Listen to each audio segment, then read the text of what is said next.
Hey y'all, Tracy here with Just Stick It Farms. Welcome back to our seed starting masterclass. Today is part 4 and we're going to be talking about my top 10 supplies and tools that I use to help me successfully grow my seeds. So the first thing is seed starting cell trays. Now this is a 162 cell tray and this came from Haas Tools. Our sweet friends Mark and Phyllis Cap sent these to me and I didn't even know who they came from. We just received them one day and I was so excited to get these. Thank you so much, Phyllis and Mark. We love you guys. Y'all are awesome. It's been on my list for quite a few years now to upgrade to these heavy duty cell trays. This is so heavy duty it will probably last me my lifetime because I'll take really good care of it.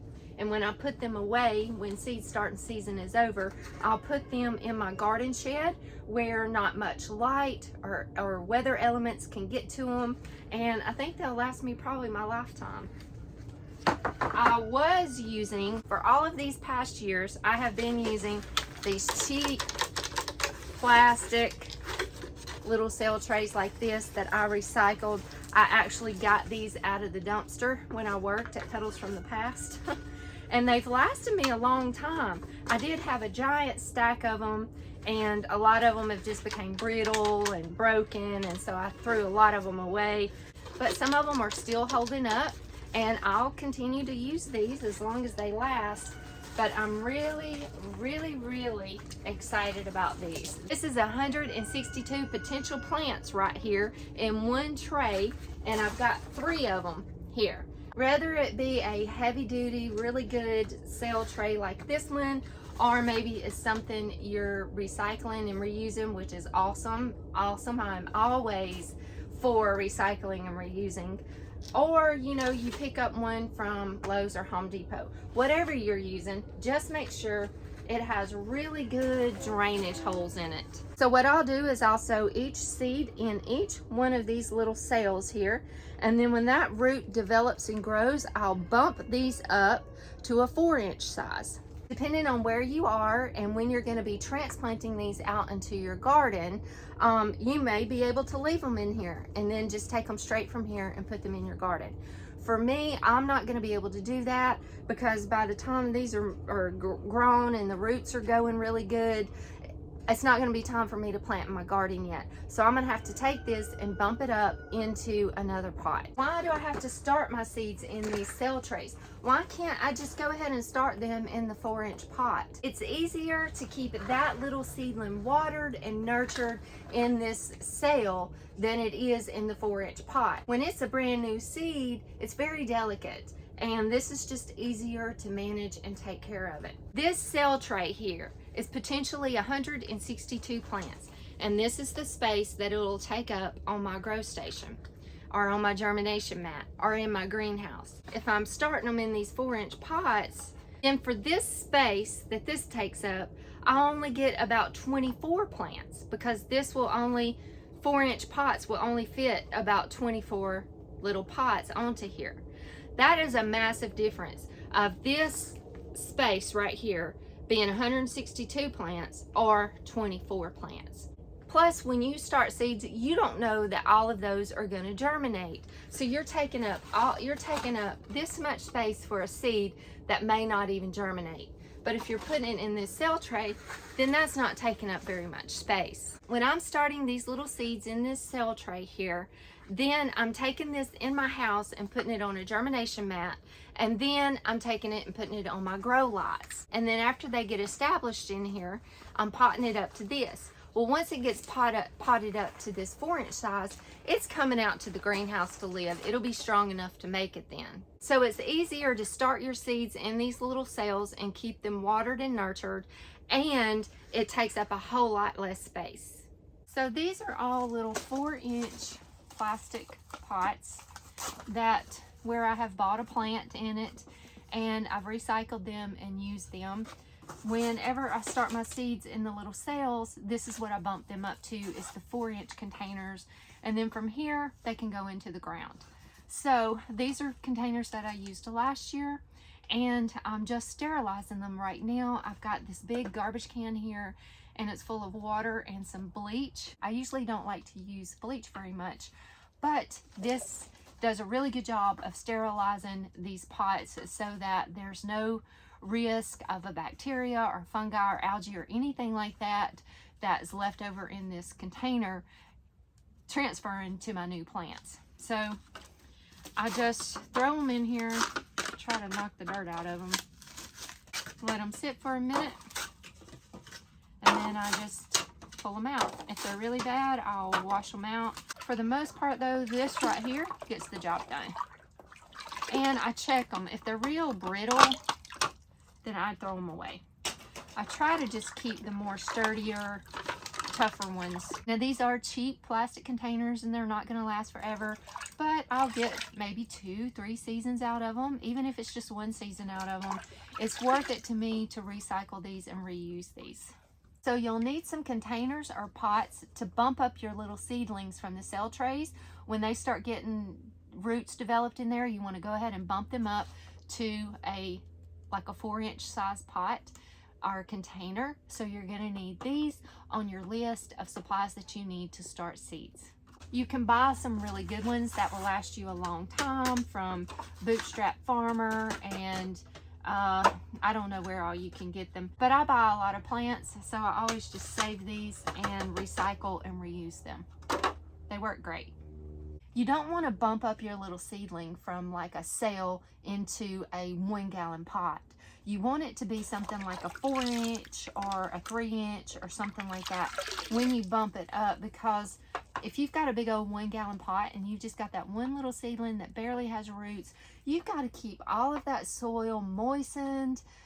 It's just harder to take care of that little seedling. You need to bump it up to this size, and then from here, if you need to, if you can't plant it directly into the ground from here, then you can bump it up into like a 1-gallon or something. But for what we're doing here, growing our vegetables and herbs for the garden, we can just take it from that little single cell that we started the seed in, bump it up to this 4-inch size pot, and then from here, this size can go directly into the ground.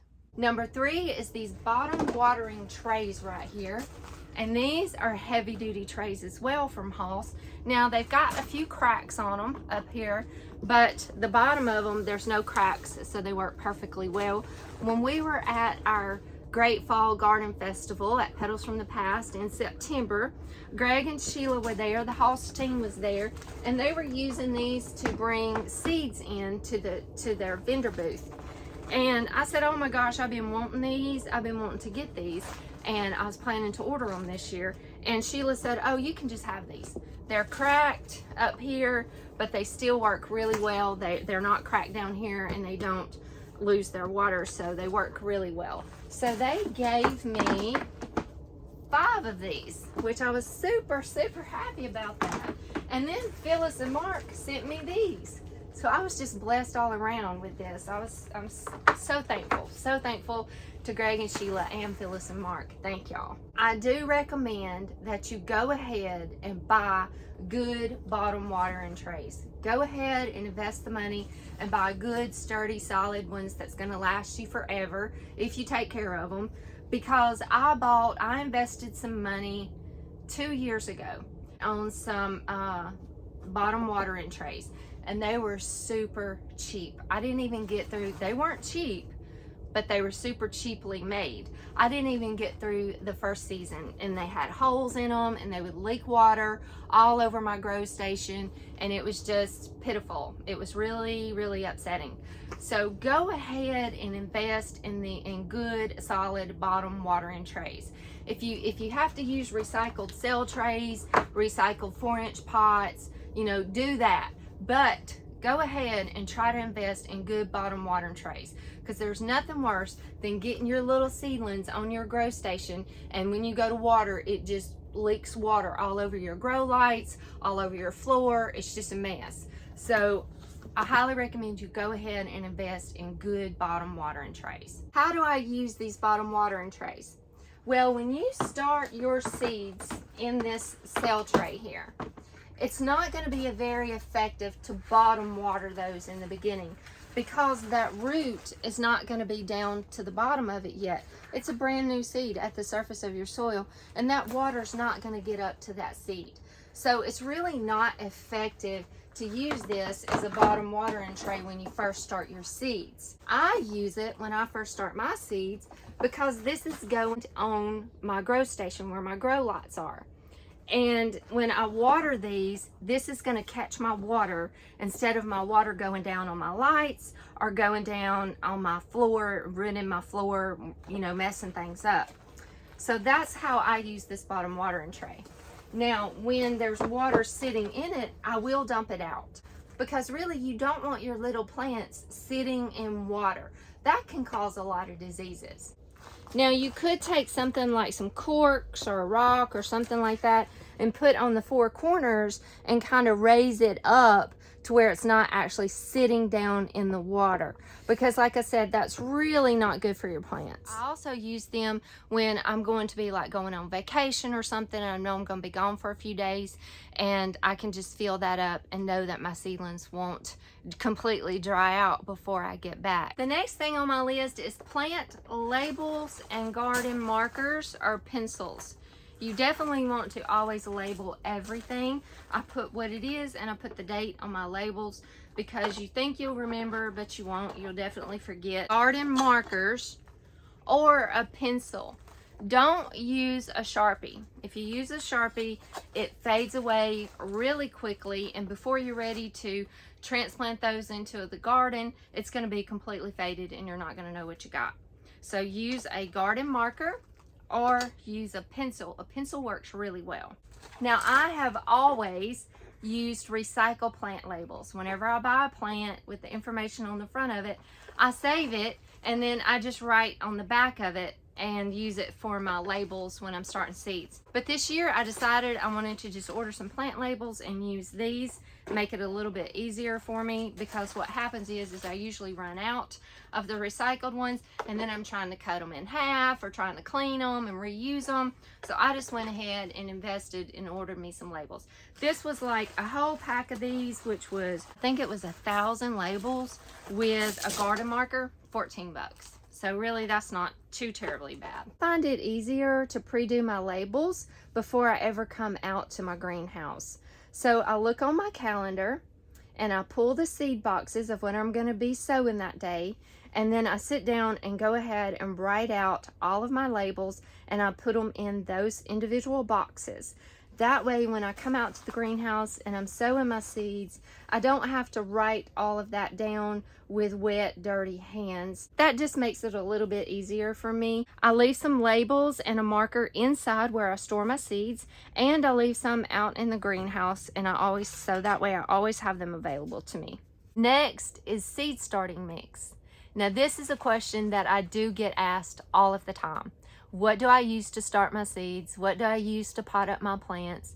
Well, I always use Berger potting mix. I worked at Petals from the Past Garden Nursery and Farm for over 12 years, and they always started their seeds in Berger potting mix. One year, Jason bought in the Berger seed starting mix, and Miss Gwen and Shelly, which is his mother and his wife, do all the propagation and seed starting there. And they said that they really just liked the Berger potting mix better than the seed starting mix. So they went back to using the Berger potting mix, and that's what they've always used to start their seeds in. If they're starting root cuttings, they use the Berger potting mix, but they just add a little vermiculite or perlite to it. If they're potting up a plant to a 1 gallon size, they use the Berger potting mix, but they add a little pine bark mulch in there. Petals from the Past has always grown about 80% of everything that they sell, they grow themselves in their greenhouses. They're a very successful and awesome business that has wonderful, wonderful plants. They're always healthy, great plants. And if what they use is the Berger potting mix and they're so successful, then that's what I'm going to use. Some people may disagree with me on using a potting soil mix versus using a seed starting mix. The special seed starting mixes are not soil. There's no soil in them. They're usually made up of coconut fiber, peat moss, vermiculite, and perlite. That's usually what they're made up of. And there's no soil to them. And it's usually sterile, which means it won't have weed seeds, it won't have bacteria, fungi, or anything like that in it. It also doesn't have any chunks of bark or stuff like that in the mix, but it's a very light and fluffy and loose mix, and that's what you want, because those little tiny seedlings put out little hair-like tiny roots, and they need to be able to move through that mix. So you don't want to use anything like a garden soil or compost or topsoil. You definitely want to use something that is a light mix and not so heavy and dense and compact. This is my big bale of Berger BM6 all-purpose potting mix, and it is 3.8 cubic feet. So this is a compressed bale. When you open this up, there is a lot of soil in here. The ingredients in the Berger potting mix is peat moss, perlite, dolomitic and calcitic limestone, and a wetting agent and a starter fertilizers in here. So that's what's in this bale. This may be hard for you to find. If your local nursery doesn't carry it, then it may be difficult for you to find it. But Jason at Petals from the Past told me that a good substitute for this would be the Pro Mix. You can buy a bale of Pro Mix, and I know that that's available like at co-ops and nurseries, and I'm not sure if it's available at Home Depot or Lowe's or not, but it would be something that you could look for. He also said the Sam's Choice potting mix that you get at Sam's would be comparable to this as well. So if you can't find the Berger potting mix and you can't find the Pro Mix in the big bales, then maybe you could go with the Sam's potting mix choice. Let's look at the consistency of the Berger potting mix. I've got some here in my big old bucket that I use. So here it is. It's light and fluffy and fine texture. It's not dense and compacted and hard. It's very light and fluffy. You can see all the little pieces of perlite in here. The little white is the perlite. The only thing that makes this not the best seed starting mix is the chunks that's in here. Let's see. Like this sticks in here. Chunks like this is in the potting mix, whereas the seed starting mix is not going to have all these little chunks. But those chunks that's in here, I just pick them out. I just pick them out and throw them out. Or if you wanted to, you could sift them and you could end up getting all those big chunks of stuff out of it before you start your seeds. Now you don't want those chunks of stuff in your where you're starting your seeds, because they could hinder the seed from developing. See, that's a big chunk of bark that's in here. But whenever I'm filling up my seed trays, I just go through and pull this out and throw it out. And this Berger potting mix works really well. And it's a lot of potting mix in this one bale. This year I ordered 2 little bags. This is 8 quarts. I got 2 of these, so I got 16 quarts of this seed starting mix here from Hoss. And the ingredients in it is coconut husk peat, mushroom peat, worm castings, dynamic dressing, which is chicken litter and sawdust, green sand, which is really good, dolomite limestone, kept meal compost tea, perlite, azomite, mycorrhizae, and bacterial inoculant, which is really good. That mycorrhizae fungi helps to get those little roots going. Dried molasses. So this has some really good ingredients in it, and I'm sure this is going to be an awesome seed starting mix. Look at the texture of this. This is really, this is finer than the Berger mix, and there's no chunks of stuff in it. So this is going to be a really good seed starting mix, I'm sure. I've never tried this one before, so I'm excited to try this. I just got 2 small bags. That's another thing. This little 8-quart bag was, I think it was around $10, maybe $12. This is not going to go very far for me. This bale here is 3.8 cubic feet, and it is a lot of soil. Now this bale was 50 bucks, but I'm gonna get a lot of soil out of this compared to this little 8-quart bag. Now I'm thinking that this is probably going to be a whole lot better in starting my seeds. They're probably going to do a whole lot better because it's got all of these extra ingredients in here, that mycorrhizae fungi, that compost tea, and the green sand, and the chicken litter worm castings, and I said mushroom peat, but it's not mushroom peat. I don't have my glasses on. It is mastodon peat, which I don't know what that is, but I bet this is going to be really good in starting my seeds. I bet they're going to do really well in this. But economically, I'm starting a whole lot of seeds, and an 8-quart bag is not going to go very far for me, but this bale of Berger mix is going to go a long way for me. But I ordered this special premium seed starting mix here from Haas just to do a little test, just to try it out and to see the comparison of how well the seeds do in this special seed starting mix and in just potting mix.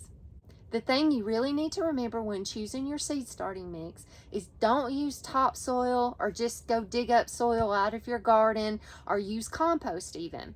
Make sure you use a potting mix or a special seed starting mix that has very fine, loose, fluffy soil. And if you're using potting soil, pick those chunks out of it.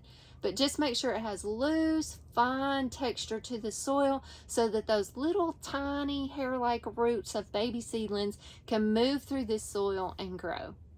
Another thing I like to use when starting my seeds is Pearlite. You just saw in both of our seed starting mixes here, little white pellets all in the soil mix. That's Pearlite. It's really good for the Pearlite to be mixed into the soil mix, but I also like to use it sometimes on top of my seed trays. Whenever I sow my seeds, then I just come back and put a layer of Pearlite over the top of the seeds there. Now, I don't always do that. Most of the time, actually, I just use my potting soil and just cover those seeds up. But it's really good if you can to use that Pearlite because it does do such a good job of holding in the moisture and releasing it back, and also helps with that drainage. Now, once your little baby seedlings have germinated and they come up, whenever they develop their second set of leaves, which is what we call their true leaves, then you're going to want to start fertilizing them. My two favorite fertilizers to use on my seedlings and my plant starts is the 20-20-20 water-soluble fertilizer. So you can just mix this up in a watering can and water your seedlings. Or the fish emulsion. This bottle's about had it. It's almost empty. I got to order some more. I didn't know I was out of it. The fish emulsion is really good organic fertilizer that I like to use too. And sometimes I'll just alternate between these two. So once those seedlings develop those true leaves and you start fertilizing, you're going to want to do this about once a week. Now read your directions, read your instructions on here because it's very easy to over-fertilize those little baby fragile plants. The next thing on our list is our watering tools.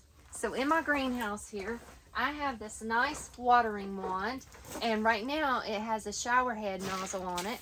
And that's really good whenever I have established plant starts. But when they're little tiny baby seedlings, or even before they've actually germinated, when they're just seeds, it's better to water with a faucet nozzle. And that's what I've got right here. And I just take that shower head off, attach my faucet nozzle to the thing, to the wand, and you can see the difference. This one is more of a fine mist, very fine mist. So that helps to keep my seeds from washing away or from beating down little tiny fragile seeds. I really love this little faucet nozzle. I got both of those from Haas Tools. They're my go-to. That's usually where I get most all of my seed starting supplies and seeds. If you need to order any of your seeds or seed starting supplies, I'll put a link in the description below to Hoss Tools, and it's our special affiliate link. And if you use that link, we get a little bit of a commission off of it, and it helps us here on our farm, and we would greatly appreciate it. These are some little indoor watering cans that I have that I use to water my little seedlings when they're indoors on my grow station under my grow lights. I got this one at Petals from the Past, and I ordered this one off of Amazon. Now, even though I love my greenhouse and I'm so thankful Jean built it for me, it's doing well. It's got me through 3 garden seasons, so it's doing well. But it's not the ideal greenhouse that I want. I need heat in there, and I need some air circulation. I want one where I can be able to lift up my sides and get air circulating in there, because here in central Alabama, we have high heat and high humidity. I would like to be able to have a greenhouse that I could grow in it in the wintertime, and even keep some things in there in the summertime, and be able to just lift my sides and have more air circulation. I can't start my seeds in the greenhouse here in the wintertime preparing for my spring and summer crops. I have to start my seeds inside my house on a germination mat and then a grow station with grow lights. Now, if my greenhouse was heated, I would be able to just start my seeds out there and keep them in my greenhouse. But since my greenhouse isn't heated, I have to start them in my house on germination mats and under grow lights until they're established enough that they can make it out there in the greenhouse and it warms up a little bit. Now, for my fall crops, which I start my seeds in July and August, I do start them in my greenhouse. And I don't have to use my grow lights or my germination mat for those because it's hot outside and they germinate well in the greenhouse. But then it gets too hot in there, and I usually have to bring them in and out, in and out. So I'm hoping in the future to get a greenhouse that has heat, good air circulation, a fan system in it, and one where it has electricity in it, where I could actually take my grow station and my germination mats out to the greenhouse and maybe leave them in the greenhouse instead of having to have all of that stuff in my house. So I've been researching different greenhouses that I would like to get, and Yoder-built is my #1 greenhouse that I really would love to have. It is so beautiful and dreamy, and I really would love to have that greenhouse, but it has a pretty big price on it, so I don't know about that one. I've also been looking at Grower Solutions greenhouses, and they're really good greenhouses. Jason and Brooke at Cog Hill, they have 2 of them. Our friends Danny and Wanda over at Deep South Homestead has 2 of them, and they're excellent, awesome greenhouses. So I've been researching and studying about those as well, and I'm hoping that by next year I'll be able to have a new greenhouse. So let's go in my house here and let me show you my other 2 seed starting supplies. Seeds need heat and humidity to germinate. This is my germination mat that I got from Hoss Tools, and what it does is it just radiates heat. It will increase the soil temperature about 10 to 15 degrees from your ambient temperature. So like in my house here, we keep it about 70 degrees. So this heat mat can increase the temperature of the soil for my seed starting trays to 80 to 85 degrees, which is what we want it to be to germinate most of the seeds. The cool thing about this germination mat is it has this little guide on here for you. So beets, the soil temperature needs to be 85 degrees, and they should germinate in 4 days. Let's look at eggplant. Eggplant needs 85 degrees, and they should germinate in 6 days. So it has this guide on here for you, which is so helpful. It comes with this thermometer so that you can set it to get the soil temperature where you want it to be. And then it has this little probe that you can stick down in your soil to check the temperature of your soil. The germination mat is the heat that you need to germinate your seed. So my other tool is plastic wrap to help with the humidity. Now you can get those little plastic domes that go over your seed trays. You can get those at Walmart, Home Depot, Lowe's. If you're buying the seed trays from there, they'll usually come with the dome. I don't have any of the domes, so I use plastic wrap. And I'll just put a sheet of plastic over my seedling tray, put it on this germination mat, and that provides heat and humidity. Now you're gonna wanna keep a check on your little seedlings every day, maybe even twice a day, because as soon as that little seedling emerges, that plastic or that dome needs to come off and it needs to get under the lights immediately. We talked about bottom trays earlier. You really don't want to use your bottom trays on your germination mats because the heat can't get to the soil and warm the soil up to the temperature it needs to be. That bottom tray will kind of block the heat. So seeds don't necessarily need light to germinate. They need heat and humidity to germinate. So once those little seedlings emerge, remove them from the germination mat and get them to a light source. This will help keep your little seedlings from getting leggy. When they get leggy, what they're doing is they're stretching, trying to get to light. You could use a natural light source like out in your greenhouse if you have heat in your greenhouse. But if you don't, then you could set you up a grow station like I have here and use LED grow lights. I like the LED grow lights because they're not hazardous. They don't get too hot and they're not dangerous. And because they last a long time. The LED bulbs will last a really long time. I got my grow lights, I ordered them off Amazon. I can't even remember the company I ordered them from. Like 4 years ago, 5 years ago, I ordered these grow lights. And I'm sorry I don't remember the name of the company, but they're really good grow lights. They've lasted me 4 or 5 years now. And I know Hoss has some grow lights you can order from them. But I do recommend that you get LED grow lights. This is just a metal shelf that we got from Home Depot and we put it together. I think it was like 80 bucks, maybe 100 bucks. I can't remember exactly how much it was, but it works really well. And I have it here in my laundry room. There's like this little nook right here. I've had this shelf in my kitchen. I've had it in the foyer. And finally this past year, I set it up here in my laundry room. And I love it because right now I'm using it to start my seeds on.